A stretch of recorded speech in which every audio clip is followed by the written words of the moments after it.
Stock broking और financial services से जुड़ी कंपनी एंजल वन को लेकर एक बड़ी खबर सामने आ रही है। जी हां, आप सही सुन रहे हैं।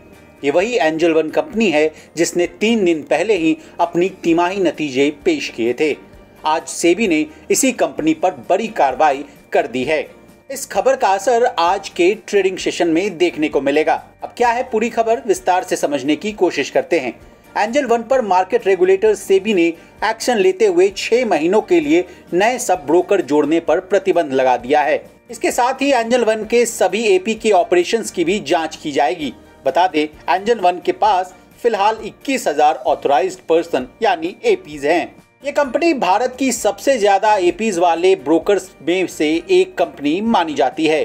कंपनी पर कैपिटल मार्केट सेगमेंट रेगुलेशन और फ्यूचर्स एंड ऑप्शंस रेगुलेशन से उल्लंघन का भी आरोप लगाया गया है।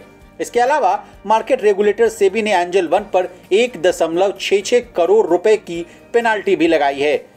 सेबी ने कंपनी को निर्देश दिया है कि वो पिछले 1 साल में निवेशकों की शिकायतों को किस तरह से निपटारा कर रही है, इसकी भी जानकारी सौंप दे। अब आपके मन में ये सवाल जरूर उठ रहा होगा कि एपी यानी ऑथराइज्ड पर्सन क्या है, तो चलिए इसको भी विस्तार से समझ लेते हैं। ऑथराइज्ड पर्सन स्टॉक ब्रोकर के प्रतिनिधि के रूप में काम करते हैं। ऑथराइज्ड पर्सन स्टॉक एक्सचेंज के ट्रेडिंग प्लेटफॉर्म तक का एक्सेस दिलवाते हैं। ऑथराइज्ड पर्सन निवेशकों को इन्वेस्टमेंट की संभावनाएं प्रदान करने के लिए स्टॉक ब्रोकर के साथ काम करते हैं। ये सिक्योरिटीज को खरीदते और बेचते भी हैं और स्टॉक ब्रोकर के क्लाइंट को भी बढ़ाते हैं। अब इस खबर का दूसरा पक्ष भी जान लीजिए, यानी इस पूरे मामले पर एंजल वन का क्या कहना है। एंजल वन ने बताया कि सेबी के इस आदेश से उसके कामकाज या एपीज की गतिविधियों पर कोई असर नहीं पड़ेगा।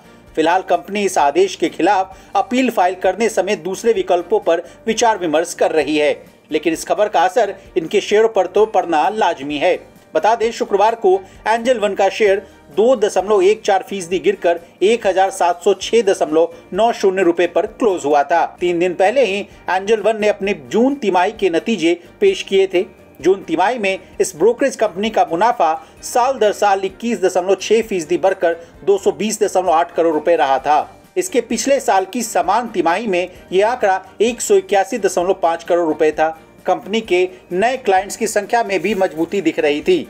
पिछली तिमाही में एंजल वन की आय 682 करोड़ रुपए के सालाना आधार पर 18.4% बढ़कर 807.5 करोड़ रुपए पर पहुंच गया था। ऑपरेटिंग मार्जिन भी सालाना आधार पर 39.1% से बढ़कर 39.7% पर रहा था। हालांकि तिमाही आधार पर देखें तो कंपनी की आय में 2% और मुनाफे में 17% की गिरावट आई थी।